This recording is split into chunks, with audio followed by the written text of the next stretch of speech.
According to the Wall Street Journal, the housing market is, you know what word I wanted to say, but I didn't say it. Why is the real estate market?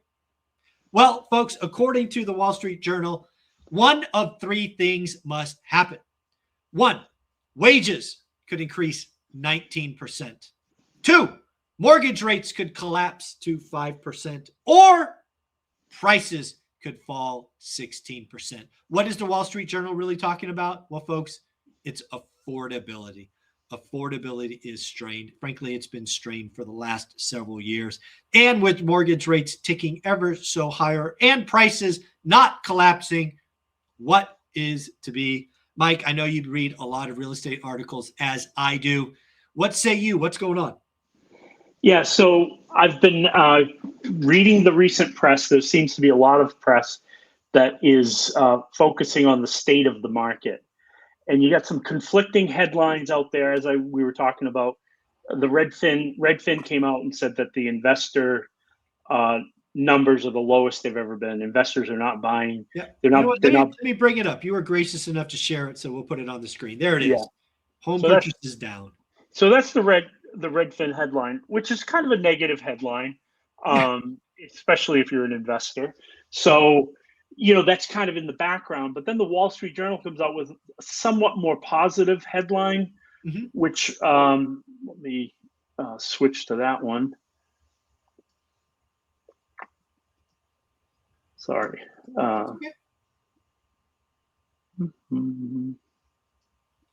Yeah, I will say about this Redfin article saying investor home purchases fall to the lowest level since 2020. I actually think that's a good thing. That means investors aren't paying stupid prices. You should not buy deals that don't cash flow. Don't buy bad deals. So I am actually encouraged, Mike, that investors are not doing dumb things. So to me, that's a good thing. Yeah, I'm learning a lesson here. Don't load too many screens. Here we go. So there's the Redfin article. And then the Wall Street Journal article, as I was saying, it came out with a little bit more positive, that home sales notched their biggest rise. But within the article itself, they kind of gave the game away about the state of the market, which were the stats that you repeated, which was in order for May's kind of state of the market to match long-term affordability averages, interest rates have to go to 5%. That's not happening. Wages have to increase by 19%. That doesn't happen. Those are two macro concepts that they don't happen all at once. And there's really no control over it. Then the third one was prices have to go down by 16%. And that's the one that I latched onto because I think it ties in with the Redfin article in that investors realize, and to your point, the money's not cheap. So it's hard to do silly things when money's expensive. Yeah. And you're not making mistakes. So the market is speaking that prices are too high. And the way I've been framing it up is that sellers are anchored on 2022 pricing.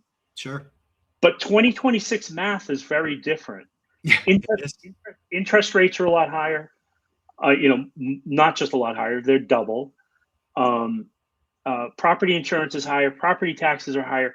The math doesn't work with 2022 pricing. So, I think everybody has been thinking about it like, well, when we get back to the good old days, when 3% interest rates or 4% interest rates, it's like, I don't know who pointed it out to me, but 2021 and 22 for interest rates was the anomaly, not today, right? So, so the interest rates aren't going back to 3%, and wages are not going to go up by 19%.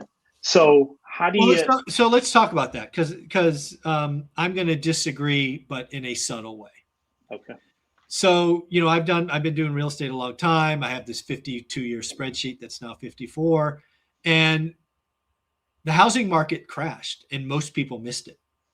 The housing market crashed because we went from doing 6 million existing home sales to 4. Mm-hmm. So there's just less transactions, and that's been going on for now the third year in a row. Mm-hmm. So, unfortunately, it is my belief that you're right. Interest rates are not going back to 2022, in my opinion. Mm-hmm. I do not believe that we're going to have a national housing crash. You'll certainly have some cities and maybe even regions that have problems, but not nationally. Again, I could be wrong. That's just my opinion. But the third lever is the one that unfortunately nobody likes, and that's wages.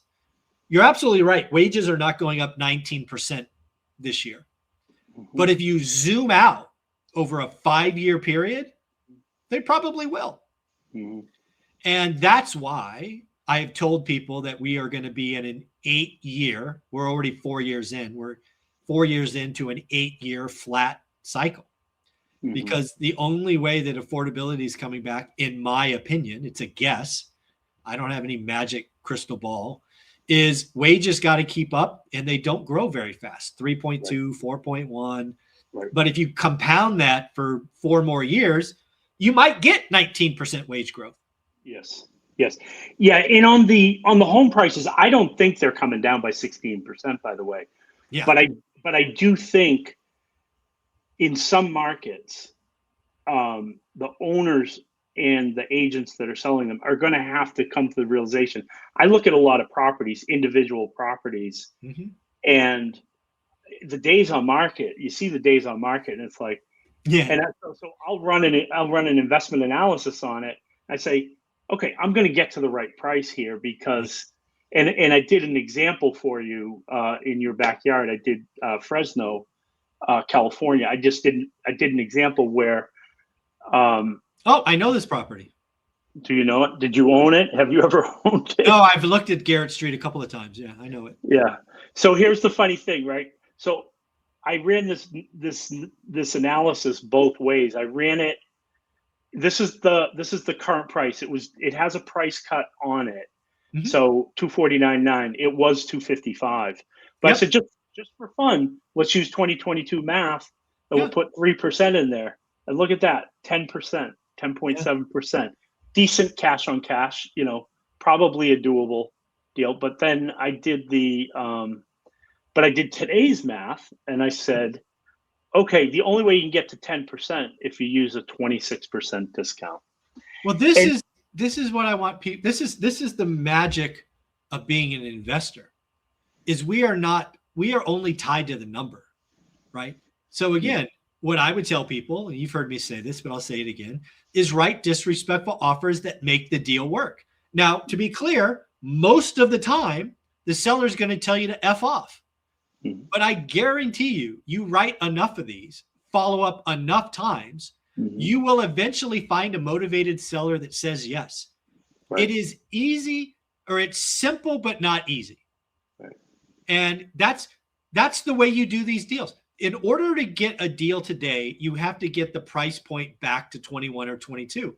How do you do that? Motivated seller, motivated seller, motivated seller. Because the other thing that Realtor.com and Zillow are telling you is we've had record delistings. Delistings last month across the country were almost 12%. What does that mean? That means you're right. Mom and dad are stuck on 2022 and are in no rush to sell. Correct, however, the other 88% might be motivated because they haven't delisted yet. Yes. Yeah. And I think that's really the upshot. I mean, I think that's the point, because I think just as human beings, we have a little bit of inhibition about making a disrespectful offer. Don't have inhibitions. Your job is to make your money work. Yeah. The seller can say no. See, if I talk to you long enough, I'm going to get there. But I think this is kind of the mechanism for showing you that look, prices aren't coming down 25, 30% across the board, but on some properties they will, because they need to. That's the magic of real estate. I talk to stock guys all the time, and they always sell up stocks. And the biggest thing for me is the stock market is an efficient animal. The price of Apple and Google and all of this is known all the time by everyone. Right. Real estate is not that way. Right. I can always find a motivated seller who, for whatever reason, wants to sell today and will give me a discount. Mm-hmm. Your job's to find that person. It takes time, consistency, repeating, follow up. There's never been a great deal that I've done that I haven't had to follow up at least 3 times. And the one that I followed up the most was 12 before I got the deal. And that was probably one of your best deals. Exactly, because I stayed disciplined. Yes. Yeah. You guys are not doing the work. You're looking at the MLS and you're writing offers at list price. Stop losing money. Stop being stupid. Go get the discount. How do you deal with when people say something like, well, in this market, I go by the 1% rule as the starting point.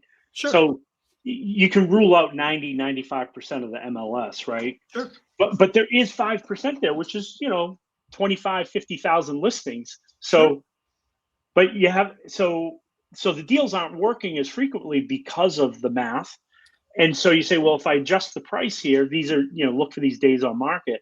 But what do you say to somebody who says, well, in this market, you have to take less?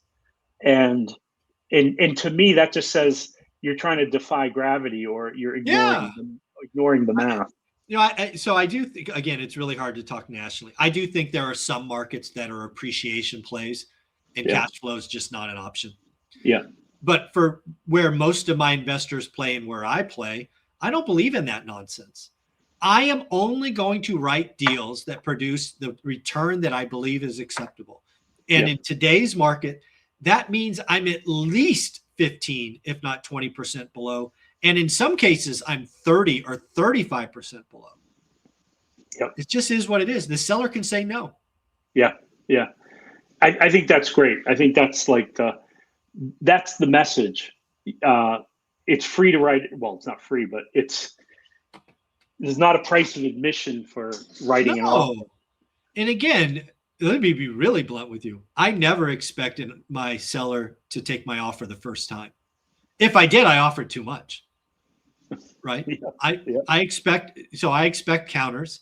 I also expect, like the first offer I send, I expect an FU. But I just put it on my calendar and I follow up in 10 days. Because they're either A, going to sell it to somebody else, B, they're going to take it off the market, or C, they're going to sell it to me. Yeah. Those are the only 3 options. Yeah. So it's a game. And once it's delisted or sold, you don't have to think about it again. I will likely send them a postcard saying, hey, you still interested? Yeah. I know the property. I have the address, property radar. Yeah. Thank you very much. Prop Street. Yeah. So again, I think Wall Street Journal and Redfin have it right statistically, but they're not telling you the full story. Redfin article, least amount of investor deals. Good. We're only doing good deals. Wall Street Journal trying to paint a scary picture of affordability. Good. Less competition, more motivated sellers, more opportunity. Do the work. What do you think, Mike? Yeah, I agree. I think your messaging is right on. I mean, that's how you counter that Redfin article. You basically go at it and say, hey, the macro number may not be living up to it, but we can do deals. Yeah. We just need to find the ones that the math works. I mean, I'll just give you examples.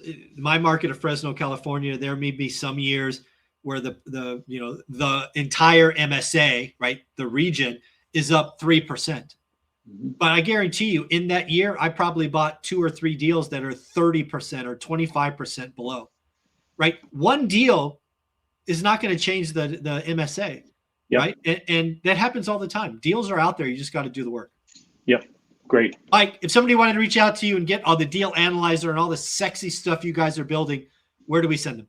Rentometer.com, deal tracker or yield worksheet. Yield tracker or deal worksheet, and Mike@rentometer.com. I can't believe the CEO just gave you his email. One more time. What is that? Mike@rentometer.com and yield tracker and deal worksheet. Thank you, buddy. I appreciate you. Have a good week. All right. Thank you. You too.